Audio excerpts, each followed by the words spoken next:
Hey, welcome into another Sit Start Saturday. We're your hosts today, Alan and Jay. Kev, unfortunately, from Banger Management, had to cancel.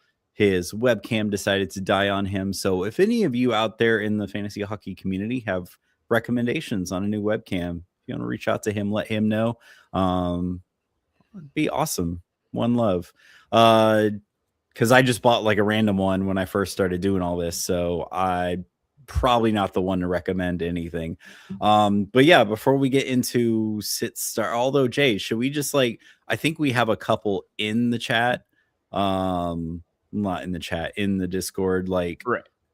crazy. Okay, yes, we got three in the Sit Start in the Discord. Do we want to get to try to blow through those real quick and then talk about like the insanity in the last 24 hours? Do we want to Alan, do we want to talk about we can't start the pod without mentioning the shenanigans that Okay, happened all right. On a Friday? Like just a Friday fortnight before Christmas. What is going on in the league, Alan? Yeah, so there we go. Like these two said, what a day yesterday. I mean, it had been rumored for a while. So the first one, not really that much of a shocker, but still kind of like oh wow, it happened. Yeah, this happened. Okay.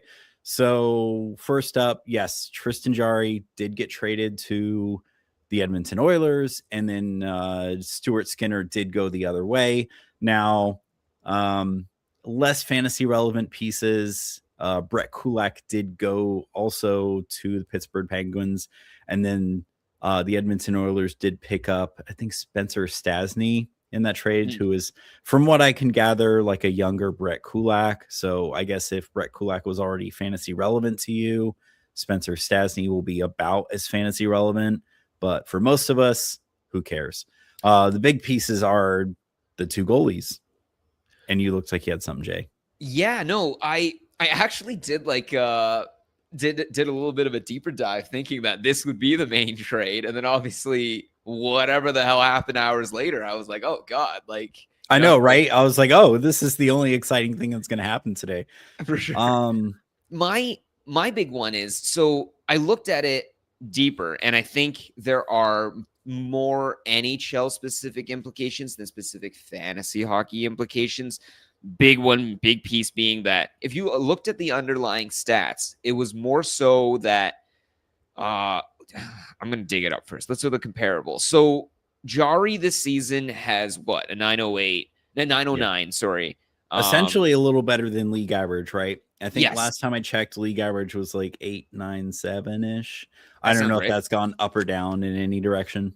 That sounds right. And then Stuart, I think, is what? Like you said, 89, 890, 891, something along those lines. Something like that. So they're basically so far on kind of like a flipped, I guess like there's like 20 points between them, I guess like percentage points. And people were constantly discussing, and I do agree that it's a ceiling versus a floor play. And people also argue that, do we really think Tristan Jarry's elevated play right now is indicative of normal, and that Skinner's somewhat depressed and inconsistent play is just his normal?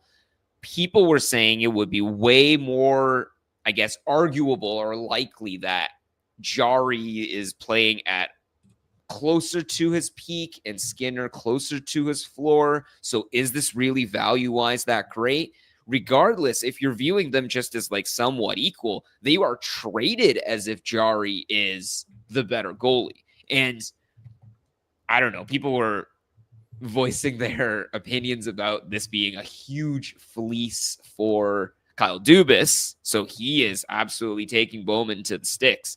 But I don't necessarily think this trade completely shifts the needle in either direction. I am completely, this is what, December 13th. Watch either of these teams end up making a crazy run, and it's like, oh, this was the amazing trade the whole time. But just on the glancing of it and just looking at it, the main piece is that they didn't want to give Skinner an extended contract, is my big take. It was an NHL move to not have to re-sign any goalie to an extended contract. They would have lost Skinner for free, right? Like Skinner was treated pretty UFA horribly after the season. Yeah. He was treated pretty horribly.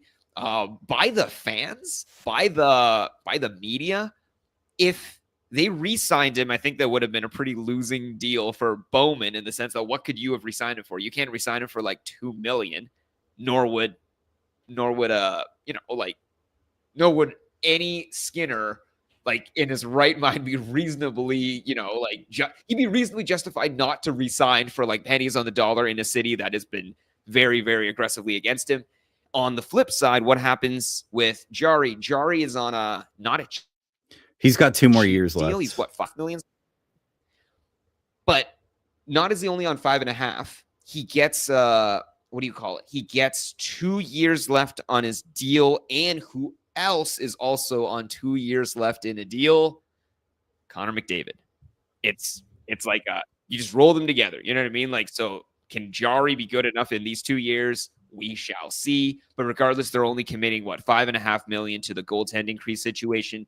Right. They can then open up the other, income and salary cap and all that stuff to devote to other aspects of their roster. I kind of explained, I guess, my mindset as to why they would do this deal, Alan, but I think fantasy implication wise, both guys are probably already owned up. Both guys are probably already like capped out for value. I don't know. Like, geez. Lala. There's just a lot of people saying hi. Geez, Fantasy wise, I don't know. I think we have a sample size of 0 right now. My friend is Gina. Okay. We have a sample size of 0. We can't say. And goalies is such a, I think I was talking to Patrick Fry in Discord this morning. Such a finicky position. So many systems involved, like in front of them, the goalie themselves, they have to learn like what they need to save, what they have to cover up. There's no telling like how long it'll take to get them to adapt. I actually think the 2 teams meet on next Tuesday. Oh, geez. I know, right? So that'll be an interesting game. Let me double check that. Yeah, Edmonton and Pittsburgh play each other on Tuesday. Because it would be a revenge game for both goalies if they were to start, right? Yeah. It'd be interesting. I'd be shocked if they play Jari today against Toronto. That's a high talk about a high how are you game. It would be into the flames and into the fire. Yeah. But, I mean, truth be told, the other trade, I guess, is probably far more fantasy relevant and interesting in some facets. Yeah. I don't know. I don't think we'll find out. We may not even find out who won the trade or what the full fantasy implications are until after months from now, weeks from now. Yeah. Hopefully, I mean, I at least think Jari is worth a pickup. Yes. Oh, actually, no, 100%. Yeah, I would say I don't think Jari's sitting on wires in most. No, places. I think he was already about 50-something% owned. Let's check. He is now at 64% owned. And it looks like of that 64%, 18% was from the last day. Yeah. Oh, yeah. I think there was I think of the 3 leagues I'm in, only one he was available. But I don't know. For Skinner, I do wonder if a change of scenery helps him. I think the spotlight, somebody else mentioned it. It's like so uncanny for it to have to be mentioned. But Alan, this is the Stanley Cup goalie for 2 straight years. This is not chump change. People say as if he didn't do or stand on his head at significant stretches during those playoff runs to get the Oilers there. This is an amazing pickup to bring over to like an already championship pedigreed Pittsburgh Penguins, right? Like with that core and spine. So this could be really interesting if, like this could be really interesting for Pittsburgh. We all talk about the championship aspirations of Edmonton, but this could be really interesting for Pittsburgh if Pittsburgh can keep their play. I wonder if Skinner becomes the starter or they run some sort of 1A, 1B tandem with Shelovs. Shelovs also had his, I guess, like he has peaks and troughs, but his peaks were pretty high with Vancouver as well, right? Like he had a decent playoff run himself. Right. I But think that I don't think his last few starts have been spectacular. I know he was one of the goalies that had like a really good November. But I don't think his last couple starts have been great. Look at I think it's one of those situations where it's like oh god, okay. So I'm just thinking of the Toronto game. He's only had one start so far this month. Oh A god, 9-2-9 against Anaheim. Alan, he hasn't won since November 6th. This is Artur Shilovs. Right. It is. But he's only had one start so far this month. I think the Penguins were trying to showcase Jari, and it worked. I do kind of think the Penguins sold high on Jari, but I had heard, I'm pretty sure this was Jari. I had heard he had been dealing long term with some injuries that you just get playing goalie. So supposedly he's one of those, like, he's totally healthy guys. This is it. This is his year. So I don't know. Maybe Edmonton did get like a fully healthy Jari. Who knows? Maybe they bought a lemon. I don't know. I don't know. It just kind of feels like in some ways it feels like a very lateral move, and they're just kind of stuck with Jari for 2 more years with a slightly older goalie. I don't know. I don't know. It's a contract thing, I think, right? Like, I think Skinner was in a toxic situation where the media had framed it so that he was just not the trustable guy in Edmonton. I'm not saying, and I really don't think it's all his fault, man. Like, I really don't look at some of that stuff. It's not all him. If you saw some of the turnstiles that he had in front of him, and I'm not saying turnstiles isn't bad players. I'm just saying, like a $10.5 million one. Yeah. It's just incredible when you had like 2 or 3 guys like straight up in a line, or like 2 guys parked right in front, and then just, like front row seats to watch another guy bang in a rebound. Like, it was craziness to see some of the goals that were causing him, to, like, we're pointing at him saying look at him. His like save percentage is horrible. His goals against is horrendous. And I was like, yeah, but you take away some of those ridiculous, crazy high score factors, like any defenseman clearing an extra puck, maybe he's now at a 900. Maybe he's now at a 910. Right. It's those things where it's genuinely not his fault, but he gets and absorbs so much of the blame. And I guess I'm absolving him of some of the blame now. But when you have a goalie that gets you to the finals, like, yeah, I'm glad someone picked up on exactly what I was hinting at. I'm trying to say it without saying the name, but yeah. Or what is Nurse make, like 9.5 mil? Like, yeah, I think it's 9.5. I don't know how you dump that on someone. You don't, or at least half of it. No, and hey, they have their moments. Like, I will say, like, Nurse. No, yeah, I mean, all those guys do. You don't.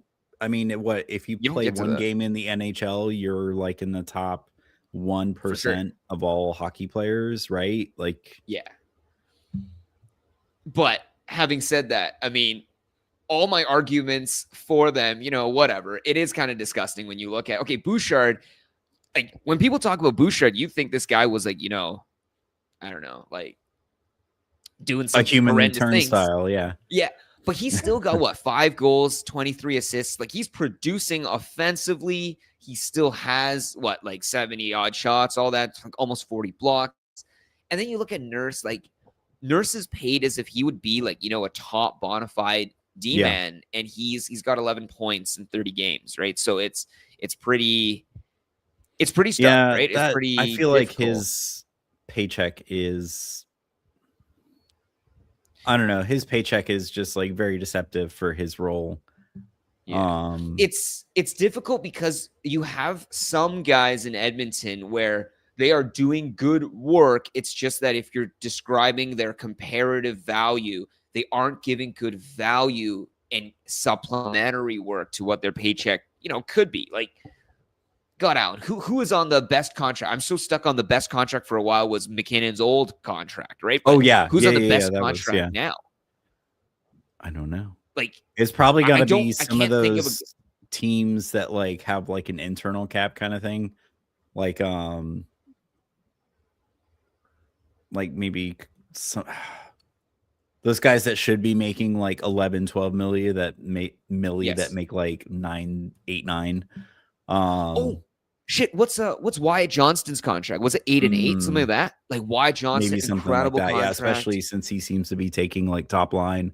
We're getting in the weeds. So 100%. Yeah. Skinner Jari.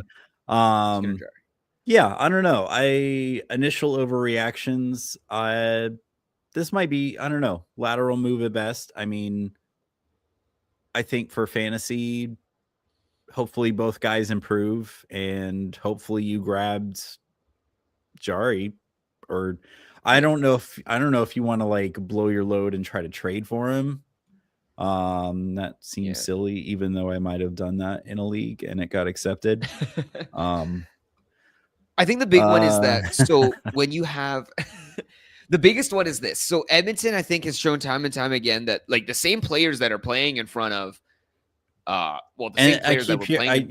Like I said, I keep saying it. I saw the statistics. Supposedly they have one of the easier schedules for the rest of the season. So I guess kind of no matter who you put in, like, to backstop them is going to benefit from that. For sure. And I think the other take is just there is something about galvanization. There's something about if this is what we got, right? Like Stan Bowman went and got us. This is who we got us. Like, let's give them all we have. So yeah, hopefully it reminds me of those moments when you pull a goalie and it's really none of the goals were the goalie's fault, but it's just, I need something to wake up the dudes, like just to wake up the team and be like, hey, like look at how bad you guys have played.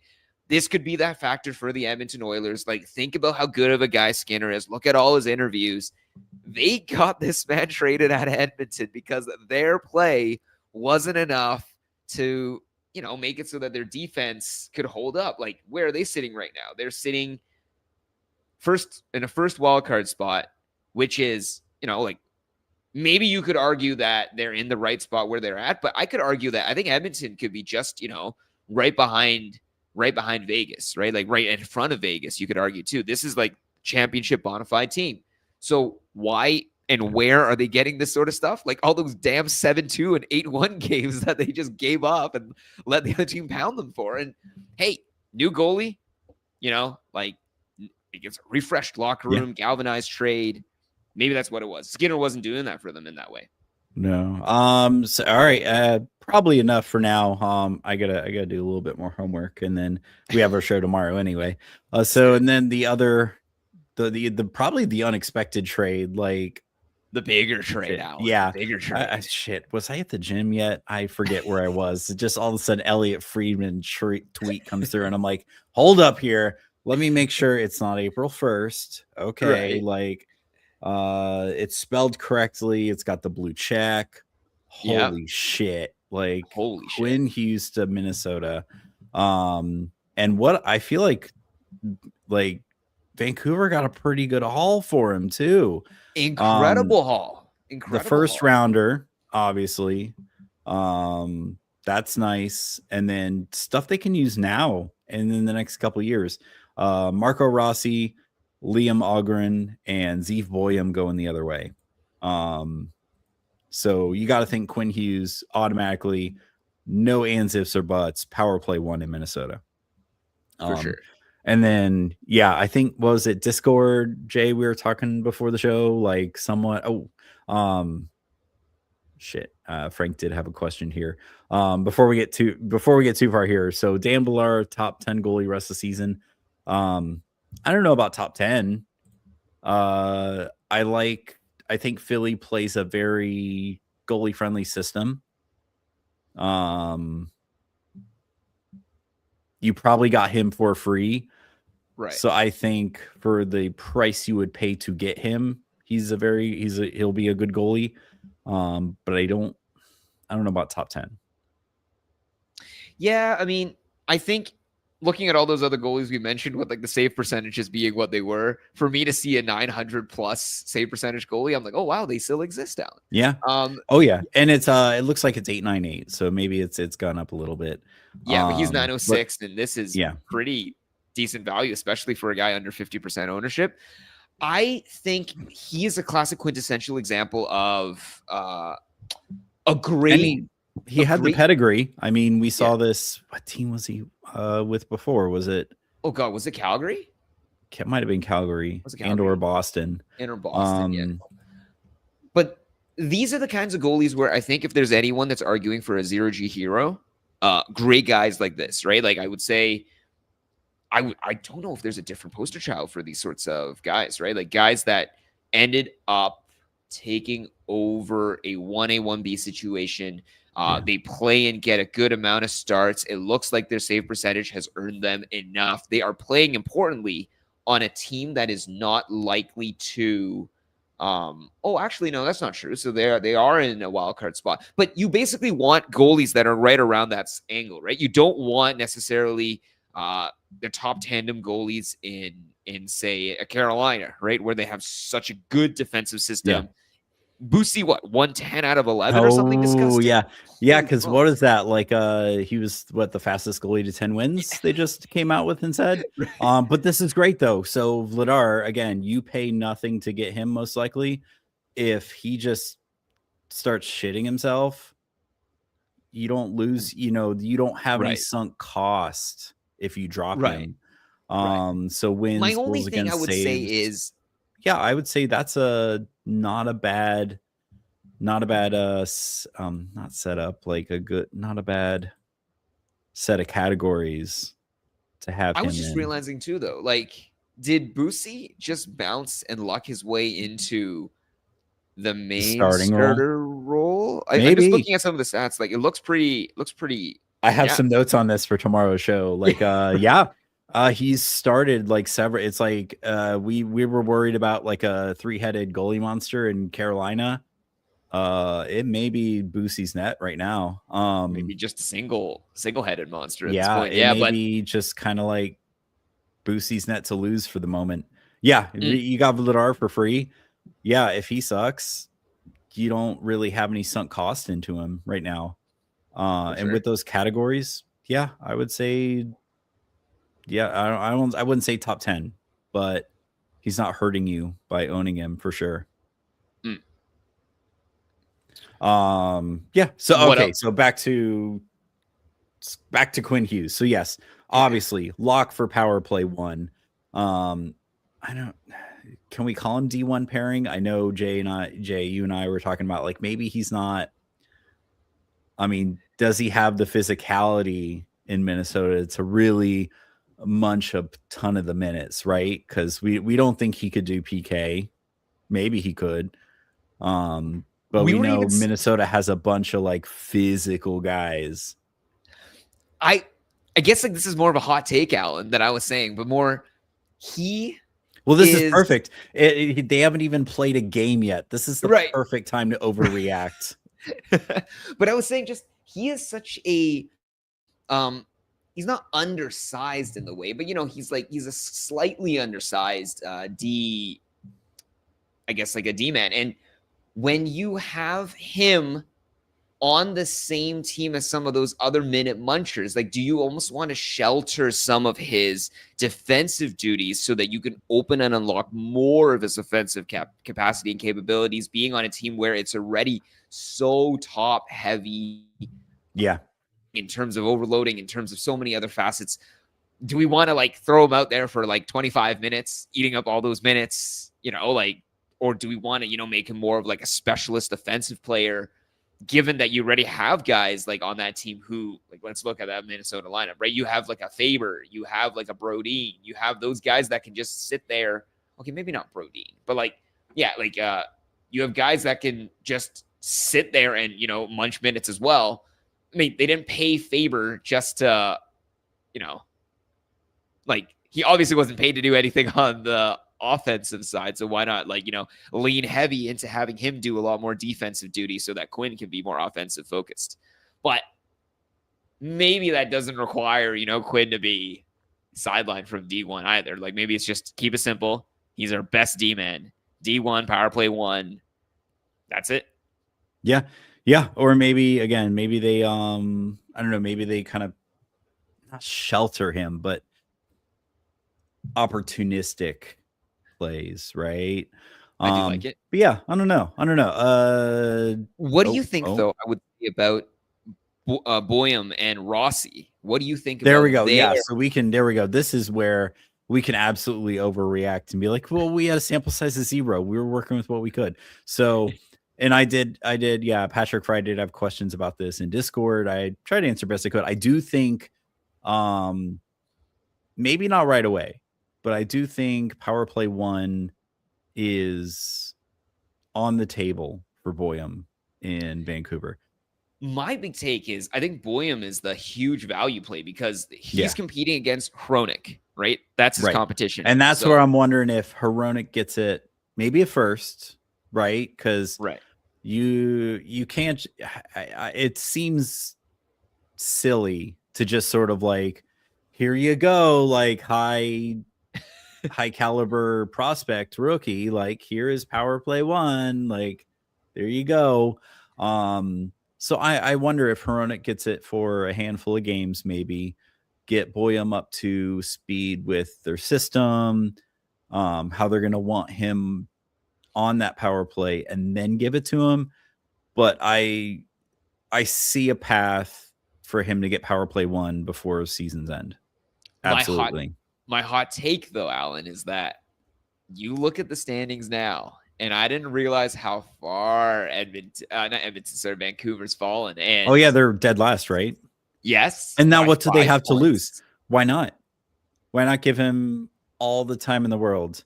And then I was going further. Like, if you looked at those trades, so all those things, the first round draft pick, the who is it? So there's Marco Rossi, who's on IR.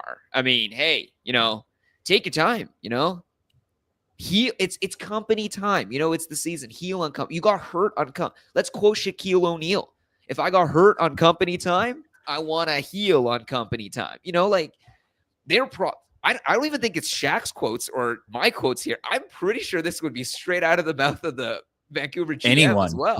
Yeah, they'd be like, hey, Alan, I don't know much about this Liam Ogren guy, but like he was already playing, I think, middle 6 time in Minnesota. I think he was kind of a higher end prospect. I remember I brought him up kind of in the preseason early on. I forget when he was. I couldn't tell you other than just that he was like a kind of a higher end prospect. He's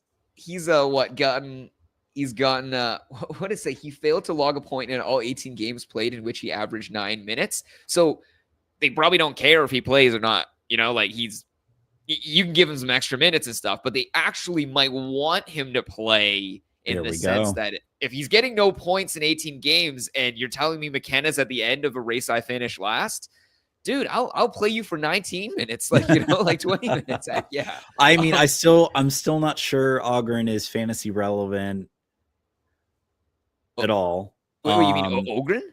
Ogren, yeah. I'm not sure he's fantasy relevant at all. He's not. He's fantasy irrelevant, but for the purposes of Vancouver, he is absolutely relevant to get nothing done. Right, that's the goal. A warm body. Yes, they need free skates from as many of their players now for Gavin McKenna sweepstakes is what they need. Yeah, but you're looking at it. So they have a draft pick that's going to be for future considerations. A dude that was getting 9 minutes a night, a Rossi who was injured, and they might honestly hope he stays injured. So what is the incentive for Vancouver from this trade? They might really just be incentivized to give up their top D-man, get some capital back, get a young D-man that they can really open up and give more power play 2 and power play 1 time just to gel in as a season that's quote-unquote lost. But they're losing with it, and I think that's crucial in salary cap leagues such as our NHL.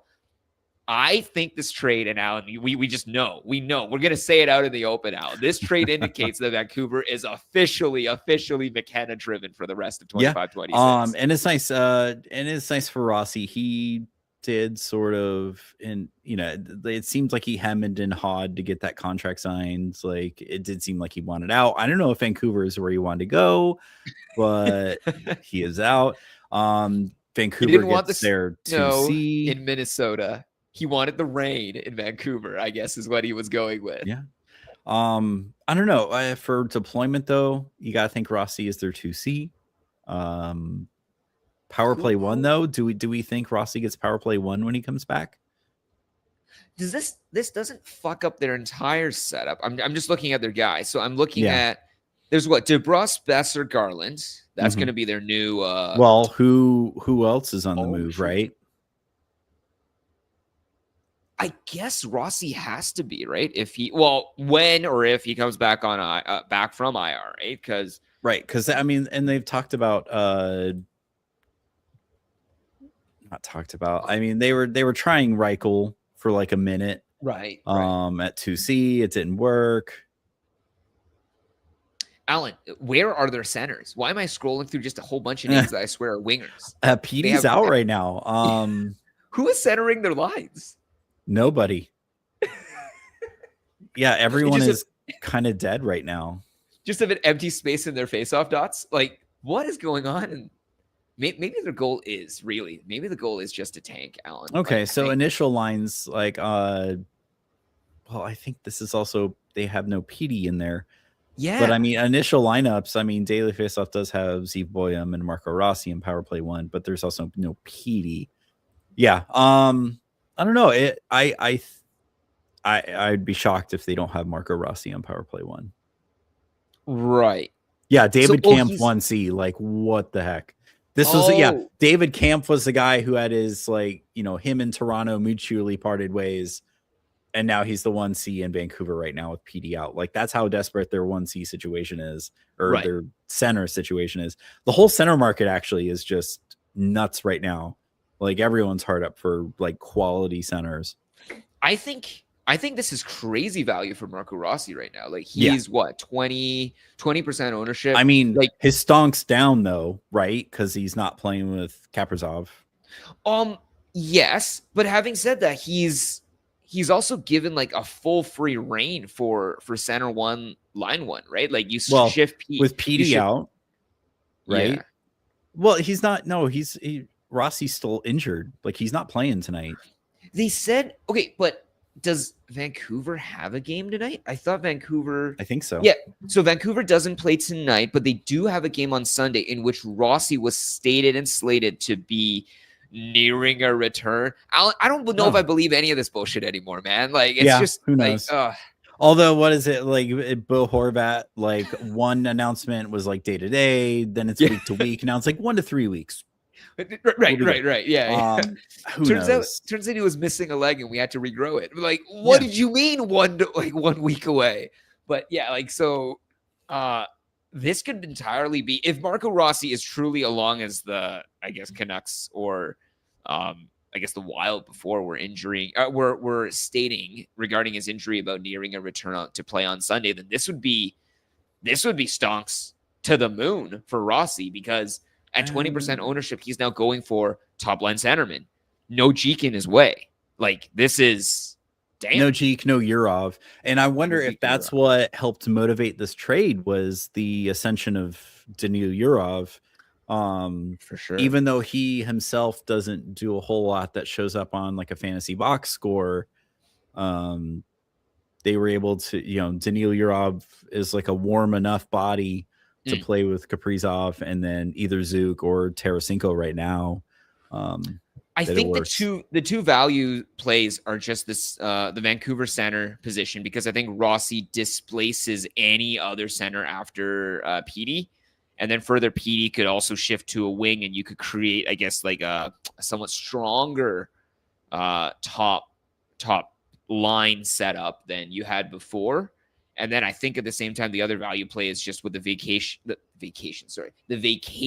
position, the vacation of Quinn Hughes. He's going to come back eventually, guys. With the vacated position. It won't be Vancouver. Right. Yeah. With the vacated position of Quinn Hughes, then I think Zeev Boyum, there is nobody else that's going to compete with him for PP1. No.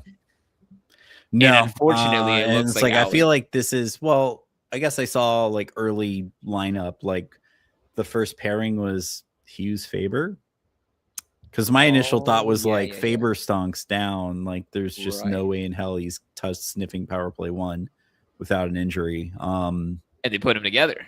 Put him together. So now it's like, well, is Faber now the Devon Tays in Who does that hurt, Alan? Minnesota. Wait, hold on. So who got bumped out from the 5 then? Because there's what, Kaprizov, Boldy, Jeek, and then is it Quinn and Faber? Oh, let me pull it up. No, Faber was. I don't think Faber would get like sniffs of power play 1. So right now I see Tarasenko, Jeek, Boldy, Faber, Kaprizov. There's no way Faber sticks. That's going to be Hughes. Well, okay. So Hughes doesn't play today. That has been formally announced. Hughes will debut Sunday against Boston. Thank so goodness. Faber is a warm body for today. Alan, I was so disgusted when you said Faber's name after that massive trade, and he's still in the power play 1. Oh my goodness! Like he did. Well, it was Boyum. Like Quinn is not playing today. I don't know. Yeah. So yeah, I feel like Faber is now kind of like the Devin Tays in Minnesota. Maybe we'll see. Great. We've gone so far in the weeds, Alan. Let's. No, this is good. I assumed we would take at least half the show to initially overreact to all this. So yeah, let's jump in. So first up, we got D-Stu. He needs goals. Kadri and Calgary just ain't cutting it. Well, what? Yeah, well, yeah, of course, bench Kadri. That was the right move. And McKinnon, yeah, goals, yes. Yeah, are you? I guess D-Stu, are you looking to pick someone up off waivers? If so, kind of who are some of the people on waivers? Drop Saros for Jari. I don't know. I don't know if I'd be so quick to do that. Nashville is on some sort of weird tear lately. We kind of brought it up Wednesday night. Oh no, they're still toward the bottom, but they're winning games right now. I think this will be like a year or two ago after the thing where they canceled the U2 concert on them. They'll go on some sort of nice little tear, but eventually they'll sort of come back down to earth a little bit.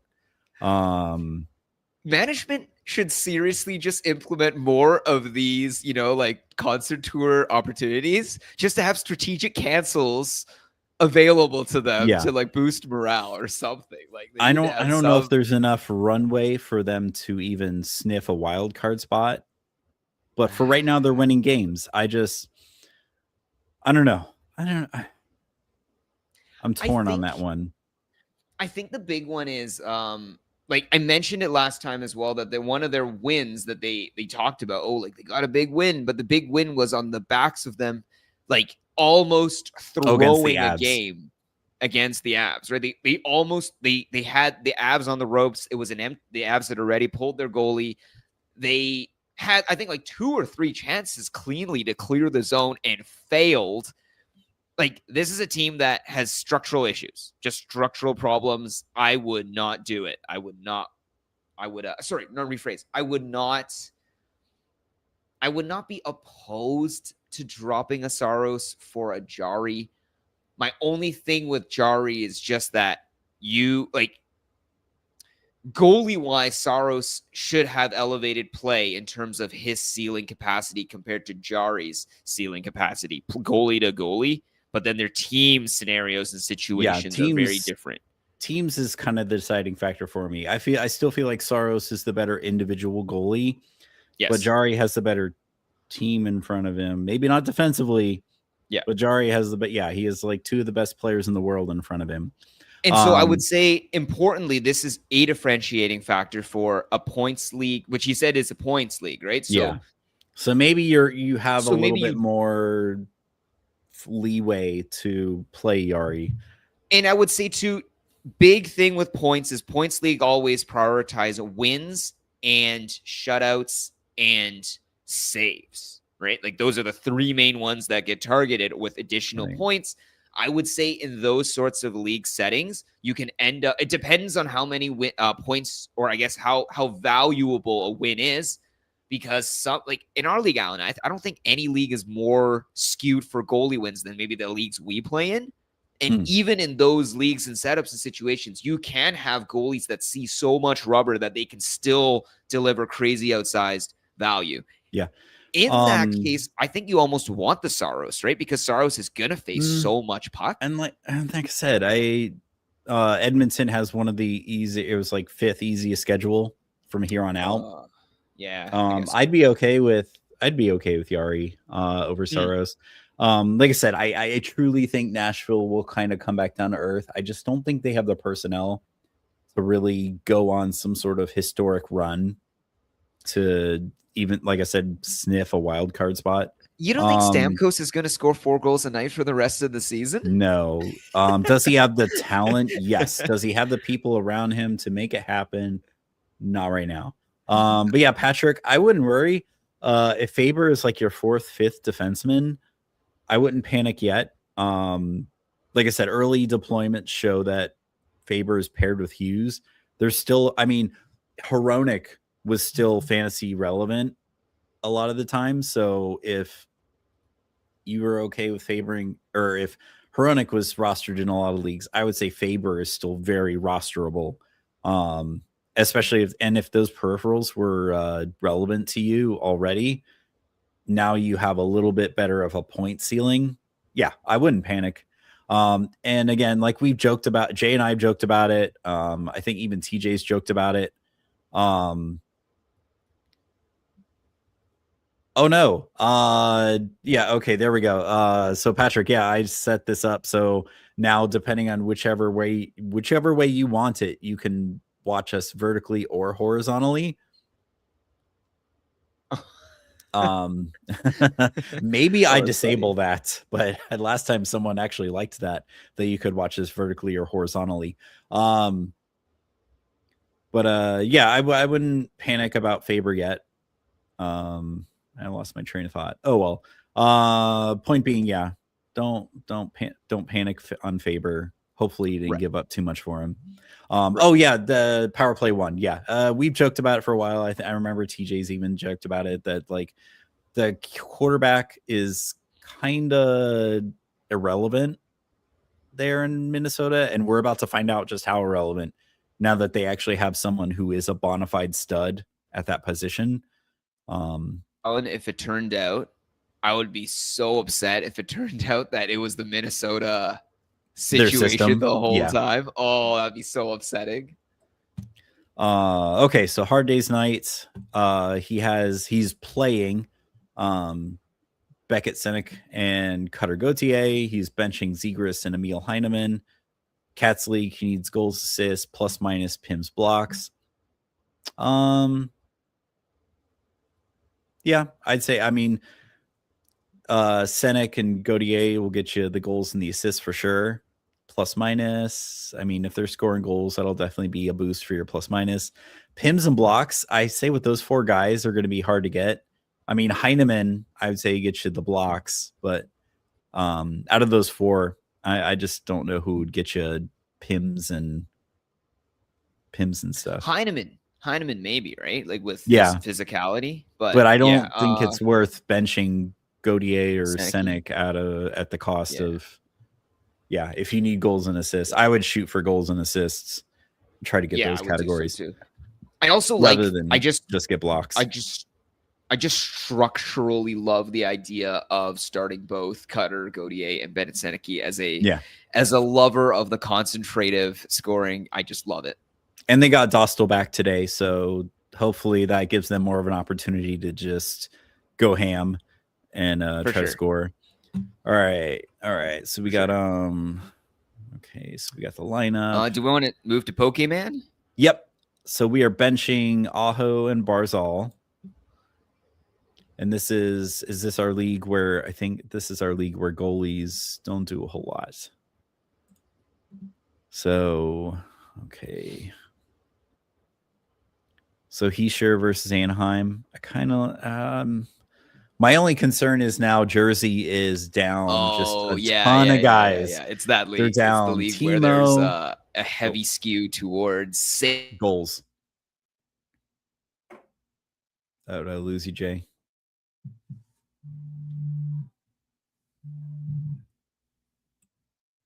Did I lose you, Jay? I might have lost him. So all right. So looking at this while I'm waiting for Jay. Yeah, New Jersey worries me because now they're down Timo for personal reasons. Arseny Gritsyuk, I got his name right this time. Oh, are you back, Jay? Yeah. Sorry. There we go. Okay. So yeah, Jersey. I'm worried about Jersey because they have lost two more pieces. They've lost Timo and they've lost Gritsiuk, who was practicing on power play 1. So I don't know about Hischier. I don't know about Hischier, especially with the Ducks getting Dostal back. Alan, we have to mention it too. Like, what's up with Nemec? Oh, isn't he in? I thought I saw he was in. But not only is he in, supposedly he's the quarterback. What? I know. Really? And they were saying, wait, hold on. Is it because, like somebody's out? And supposedly no, like Hamilton's in and Hughes is healthy. But yeah, they said Nemec was getting power play 1 minutes. Oh, but he's out today. Yeah. Never mind. Okay. Yeah. Wait, what was his injury? Was this Nepo related or no? Luke broke his legs. Yeah. But yeah, this is huge value for, I guess, like guys like Mercer, right? Yeah. Well, again, if they're missing so many other guys around them, they need help scoring. So that's what worries me about playing Hischier today. But we're playing Aho against Philly and Barzal against Tampa. And I mean, with the Isles down Horvat, that means that Barzal is going to get all the good matchups. Yeah, I don't know, Alan. I kind of would want Aho or Barzal in over Hischier. Me too.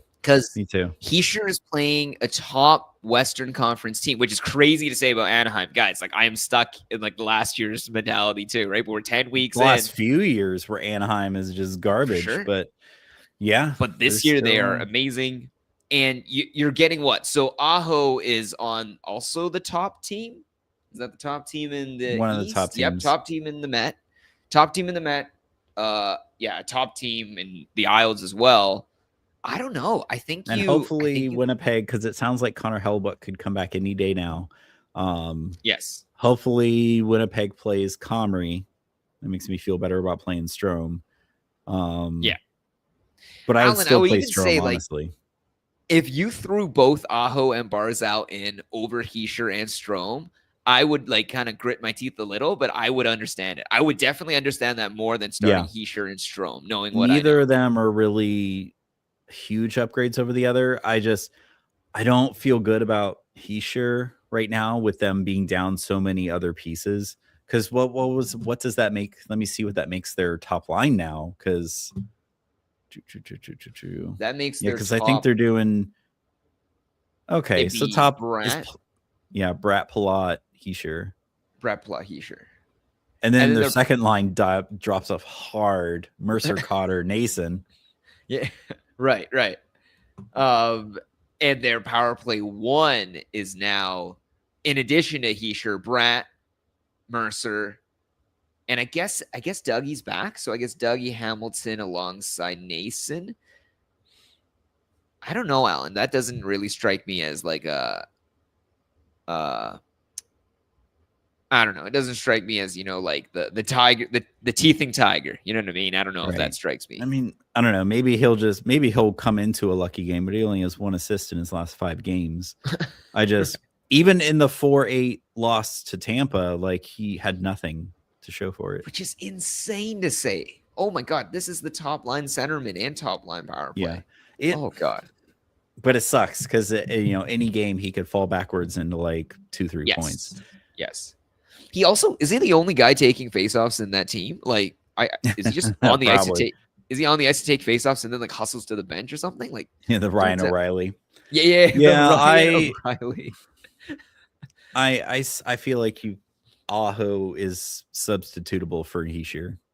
Yeah, Pokemon, I think I would do that. I would honestly probably even throw in Barzal over Strome, but hey, Strome also, like I have Strome in some leagues as well, right? Like he does shit. Yeah, if you have enough time to see if Winnipeg plays Comrie, I would keep Strome in.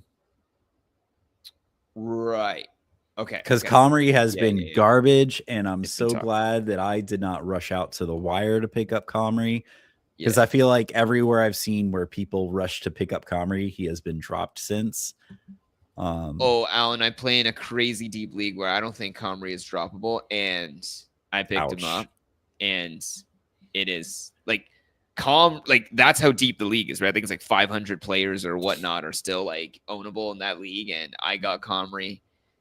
It sucked, Alan. It sucked. It has not been a fun time. Oh, and then best stream for next week. So man, you spoiled it. Alex, yeah. New York's 5 games. So Lafreniere, he is practicing on Power Play 1, pretty widely available. He just on volume alone, he should be top streamer, but I just get him. No, I don't just get him. You think so? You don't have to, what do you call it? Like, not only does he have 5 games, but I think the 5 games also have, like, I know it's 2 off nights that they're missing, but importantly, it's the first 2 games of the week, right? So, first 2 days of the week. So just snag him first. Oh, yeah. And so, Anaheim and Vancouver. I like the Vancouver game. I love the Vancouver if they're game. Still down PD. Oh, God. And they're Even down they're like one of the best defensemen in the league.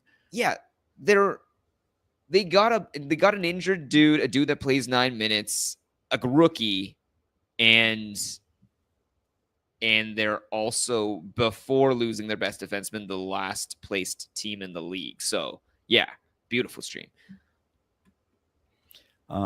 There we go. Okay. Yeah, we got a couple questions. Okay, so sorry. Let's rank these, and then we got a couple questions in the chat here. Try to get to, because they're revolting and they're answering each other.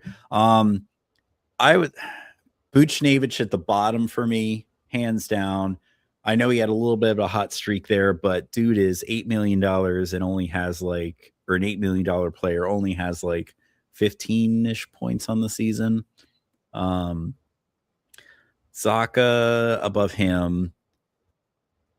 Yeah, I would say almost in that order. And then, yeah, I think you're right, Jay. Start the week with Laugh. And if in those 2 games he does nothing, then maybe pivot to someone else. I think it's always Laugh, better. Stamkos, Zacha, Booch. Yeah, and for sure. And I guess all the listeners hear me mentioning it over and over again, right? But it's just, if you want to outplay your opponent, you have to outplay in terms of volume of games your opponent. And so first, give yourself that option and chance. You can always pivot off after, but you can't it's way not even impossible. It's way harder to start guys that have 2 games going in the week and then try to outplay and grab more games going into the week. So get the games on your roster and you can drop from there. So, all right. So Frank's asking, drop Binnington. Well, now that we know for sure Binnington's not the goalie going to Edmonton, his other goalies are Vladar, Askarov, and Hildeby. So Binnington. Frank, do you need 4 goalies? No, that's why he's asking to drop Binnington. So what makes that sort of a conundrum for me is Hildeby is temporary. Binnington's not going anywhere. Hofer might steal some starts for a minute. It seems like Hofer has been the better goalie, but Binnington will get that net back at some point. Hildeby is only getting all these starts while Wall and Stolarz are out. My big thing is it would depend on how many starts you were required to maintain your stats in your league. Or at least per week, how many you're required. I think if you need 3 starts a week to keep your goalie stats or goalie points, depending if you're a points or a Cats league, I think holding 2 starters is way more than enough. Yeah. And so I think 4 is overkill. And I would say your question should more be Hildeby should be put on the side because Hildeby is not a permanent fixture. Right. Shouldn't be, right? But it should be Binnington, Vladar, Askarov. And which of these 3 are you going to have as your 2 permanent fixtures? And then you can kind of treat the last position as a rotator. The other one I would say too is who's on his wire where let's say you drop Binnington. Is Binnington going to stick out like a sore thumb as this amazing dude that everyone else wow, I want that? maybe that's a risk. But if not, I think holding 4 goalies is quite a bit. Yeah. But no, I think Jay, didn't you drop Benny? I think you dropped Bennington I in did. their I Super did. Bangers League. No one's touched him. No one's touched it. Yeah. I feel like that's happened in a couple spots and no one's touched Bennington. I think if you drop Bennington, no one's going to touch him. Yeah. The only problem is, all right, so you drop Bennington today. That's probably not a bad move. Hildeby, cool. He's been, doing amazing. But what happens when Wall and or Stolars come back? You know, now you're playing the shell game. You got to find out who to swap him for. So yeah, I would say you're probably good to drop him, but then it's who, you got to think ahead of, once the Toronto goalies get healthy, who replaces Hildeby, unless you're just going to run Vladar Askarov, which is certainly a possibility. I think the only one I would say, Alan, too, is I can see the argument against dropping Binnington. As somebody who did drop Binnington, I could see the argument against dropping him, which is essentially that to drop him means you are freeing up only the value of a roster spot. Whereas if you try to trade for him, you could possibly recoup value in maybe like another bolstered part of your lineup. My issue now is I think Binnington's has. Are you saying trade Binnington? I'm saying it's worth considering if there will be any manager that would still be at this point thinking of a buy low. I don't think anyone would. Maybe if it was, maybe if the rumors were still really strong that he could go to Edmonton, but apparently that was never even a consideration. I think if there's no trade bait, he has no trade value. I think I would do the drop. I would do the drop, Frank, if that was the case. I mean, I'm not just saying I would do. I have practiced what I've preached with Binnington. Yeah. Risto joining the team on the upcoming road trip, might get a chance on Power Play 1. Decent banger. Yeah. Decent for category coverage. Absolutely. So I think we mentioned this on Wednesday. Always might get a chance. Yeah. I feel like Philly is one of those where, what's his face? Tortorella did it. Seems like Tockett's doing it too, where that QB position kind of changes hands a lot. So Risto could do it. If you're, back in my day, get off my lawn. Risto was the QB in Buffalo for probably way too long before Dahlin came in. So he has experience doing it. It's entirely possible. That's not why Philly brought him in, but they certainly could give him some cycles on PP1. But I wouldn't pick him up for that though. Yeah, and I would say I definitely wouldn't do it for the coming week where they play 3 games all on heavy nights, right? So I